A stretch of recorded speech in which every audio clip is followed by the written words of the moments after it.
Hello everyone and welcome to another Ren'Py tutorial. Today I'll show you how to add point and click mechanics to your Ren'Py game. Here I'm showing off a little example of a game that I'm working on. As you can see, if you hover over these objects, they will look a bit different and you get a certain screen where you have some dialogue. Here I also added a phone that you can interact with. And in general, I just wrote down some use cases for point and click because I think there's a lot of stuff you can do with it.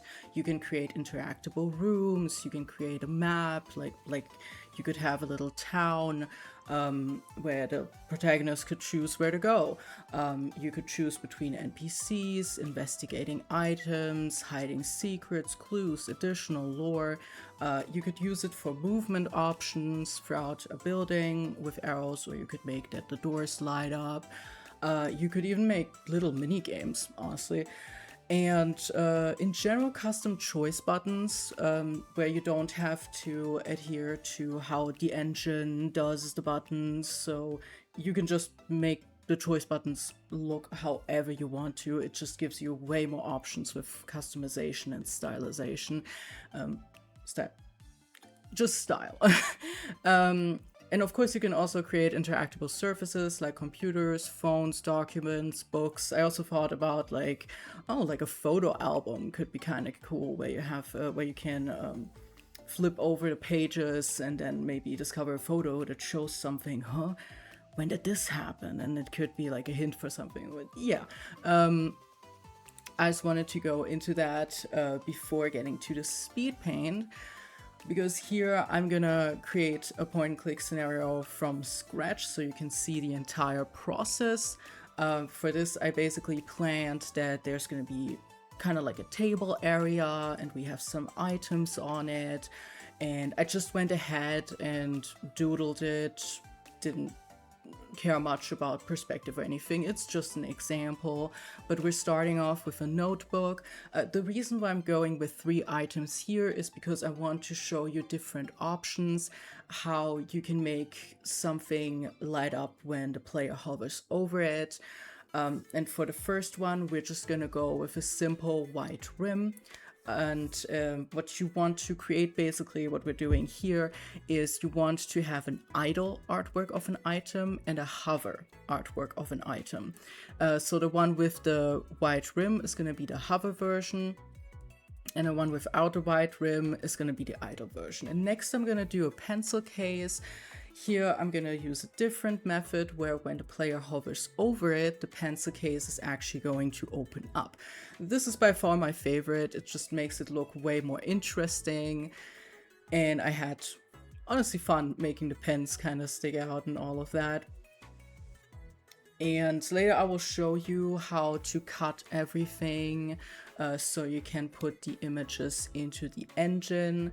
I will also provide timestamps for all of this, so if you're not interested in the Speedpaint, you can go right to the code.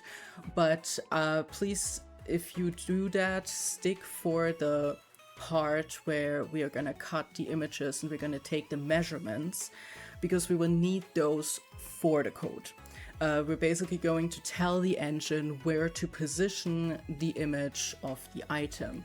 Another important thing is when you create this button, so to say, this interactable item, it's going to disappear after clicking on it. So if you don't want it to disappear, you have to also make it part of the background image. So for example, you will see this later, the background image at first will just be this gray background, but then when we click, for example, on the pencil case, notebook, and the third item are completely going to disappear. So it's important to also save that as a PNG with the idle versions, not the hover versions of the items. And with the third item that I'm working on right now, I'm gonna make it kind of light up. Of course, this one I made to be the most complicated one based on a drinking bottle I have on my own table. Oh god, which is a little bit sticky. May have spilled some iced coffee.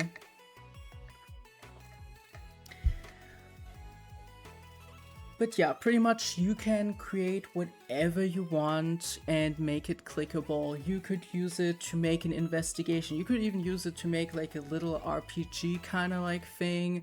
I've been thinking about experimenting what kind of mini games one could create with this option. I just like to see how far I can take something with an engine like this.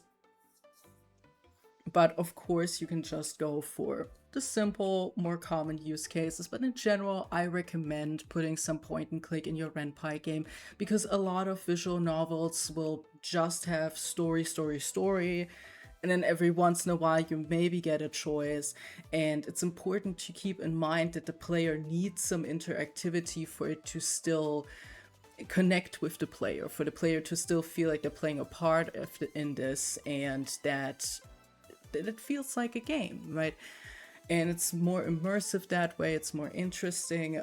I also, in my game that I'm currently working on, I make it so it's kind of optional with some stuff, right? Like the character is basically looking for their phone, but you have the option to explore the room further, and with that you get some background on the character, some lore. What is the character like, the protagonist's character, what was their past like, what happened before this, are they lonely, are they what kind of person are they overall.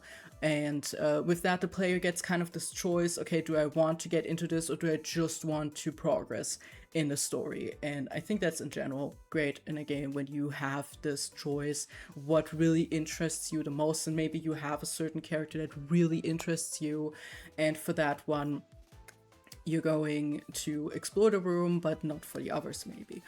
Back to the Speedpaint to explain some stuff. So you know what I did right here. So basically, the cropped area here, that is going to be our image, and I gave it a bright background because we will need it to measure the pixel size we need for the distance for the program to position it. And right here, I'm saving it both as the hover and the idle version. And then I reverted back to how it was before I cut it. And now we're going to go to the very pixel on a corner of the screen space. And we're going to trim this area, take the measurements of that. Sadly, didn't show the window, but when you go to the image dimensions, it's going to tell you the pixel size. And what I do is I go to some kind of notes program, and I just write down that pixel size of each item that I want to be interactable, and then we're going to put that into the code later. And we're just going to do that with all of the items. It's honestly very simple once you know how it works, once you've done it a few times. It's just gonna be in your system, pretty much.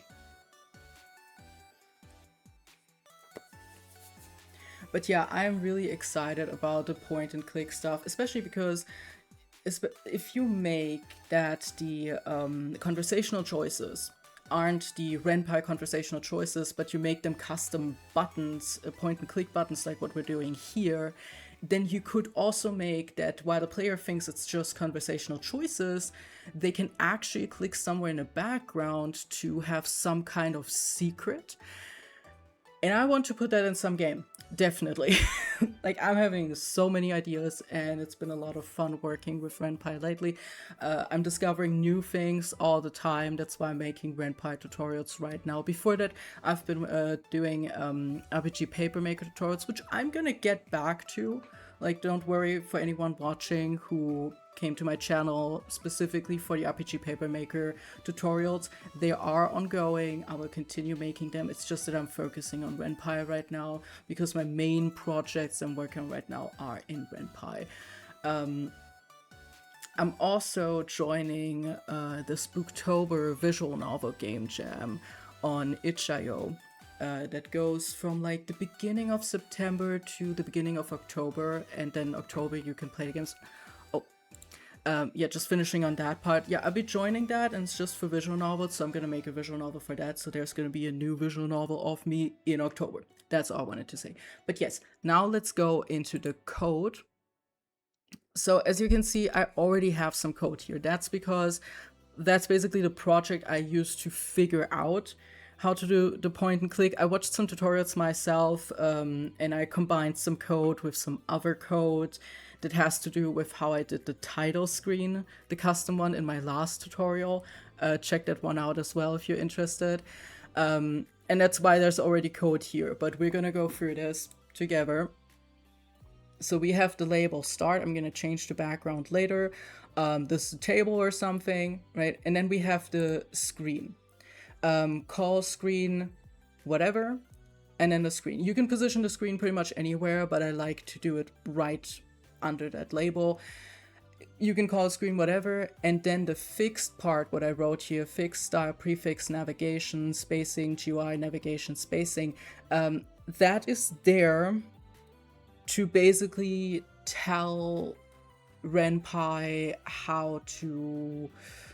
what kind of type of measurements we're using, because there's this system in Ren'Py where you can use numbers like 0.5 or whatever, and it's going to be positioned in a certain way. We're basically getting rid of that with this line, and we're telling it, no, we want the exact pixel sizing. All right, and then we have the X positionment, the Y positionment, and then this auto, whatever name of the PNG, and then you just write it like this. That's so the program knows, oh, okay, we're switching between hover and idle, right? So I would write, I don't even know where I write I think I saw it in a tutorial once and I just kind of copied it.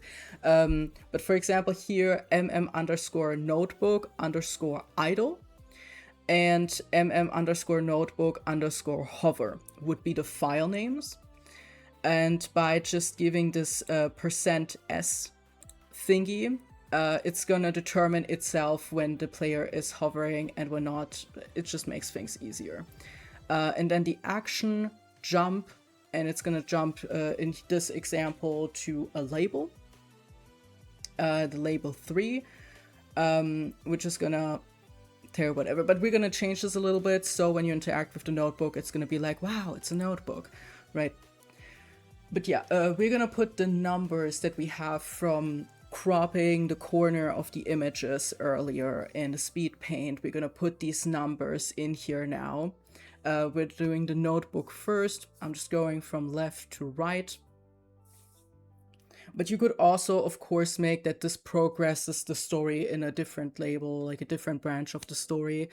Oh, very important, if you want to have multiple interactable things in like one image, like let's say there's a room and the closet is supposed to be interactable, the table and the PC, then you want all of those under the same screen and not separated. So when it calls that screen, it calls all of those buttons, so all of them will be there at the same time.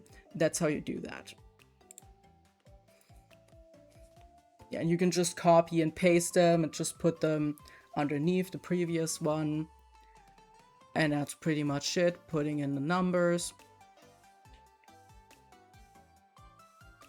But yeah, you could also make that when it jumps to that label, it, for example, shows a close-up of the notebook. Maybe it opens it up and you find something and it's like, oh wow, a clue or whatever. You could also do that. You can set a flag. I might make a tutorial video about flags, but that's basically going to influence your later endings and stuff like that when you set flags. But complicated topic for another day. Maybe simpler than I think. Anyway, so we're starting with the label of the notebook. Wow, it's a notebook. Yippee. And that's pretty much all I'm gonna go for here, and then we're gonna see if everything reacts how it's supposed to when we hover over it. Make sure that the image you work on in the art program, that you're not working on the incorrect pixel size. So if your game size is 1920 on 1080, but then you have but then you made the idle and hover images on a file that's double that size. Well, you're gonna see it after you put in all the code that it's all wrong, right? So just make sure you do that. But if you accidentally your art file has the wrong size, you can usually in your art program change that size. That's what I did. I made the original designs in double the pixel size just so it looks sharper, and then for the point and click stuff I resized it to the normal game size pretty much. And I think, yeah, I gotta change the background. Oh, and here's what we're gonna... So here you're gonna see that when you click on the items, they're gonna disappear. So you see they're gone until the screen is called. But we can see they do what they're supposed to, everything works. But as soon as you click on one, it disappears.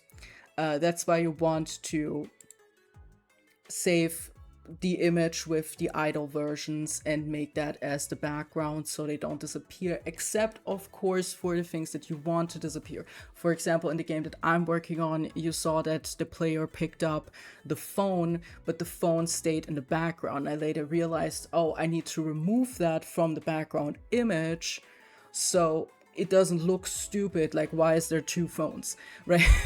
So it's logical. But yeah, I'm gonna go back, I'm gonna fix that, and now you see the version, yes, it stays. So when you click on it, when you hover over it, you have the hover version. When you click on it, you see the idle version because it's the background image and the actual button disappears. Alright, that's it pretty much. With this method you can do a bunch of stuff in your Ren'Py game, and I'm excited to see whatever you create. And I will make more Ren'Py tutorials like these in the future. If there's anything specific you would like to see, or if you have any questions about this tutorial or previous tutorial, feel free to comment. I always check the comments and everything. Sometimes when I get a weird one, I'm like, is this a bot? Should I reply? But go ahead and ask me questions. I'll be happy to reply. And I also make games over on itch.io, and I also have a Ko-fi, but in general you can support me if you follow me. I plan to make more tutorials, not just about Ren'Py and RPG Papermaker, but in general more engines. I would like to help beginners in general create the first games and really get into making games, because so many people want to make creative projects, but they don't really know how to start, and I want to contribute to helping people get started. Okay, thank you so much for watching, and I hope I see you in the next video.